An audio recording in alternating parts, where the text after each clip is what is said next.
श्री स्वामी समर्थ.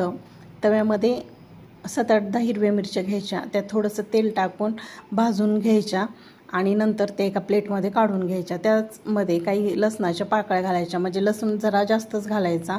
नंतर लसूण आणि ते भाजलेल्या हिरव्या मिरच्या एका मिक्सरच्या भांड्यात घालायच्या.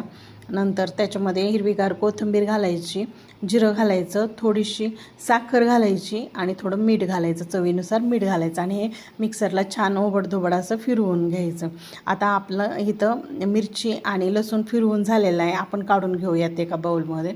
नंतर एका तडका पॅनमध्ये काय करायचं, तेल घालायचं, त्याच्यामध्ये जिरी मोहरी घालायची आणि ही फोडणी त्या आपण वाटण केलेल्या मिरचीवर टाकून घ्यायची. नंतर त्याच्यामध्ये दही घालायचं आणि हे छान असं 2-3 चमचे दही घालायचं आणि नंतर त्याच्यामध्ये शेंगदाण्याचं ओबडधोबड कुटलेलं शेंगदाण्याचं कूट घालायचं आणि सर्व मिक्स करायचं. आपलं तिखट इथं तयार झालेलं आहे.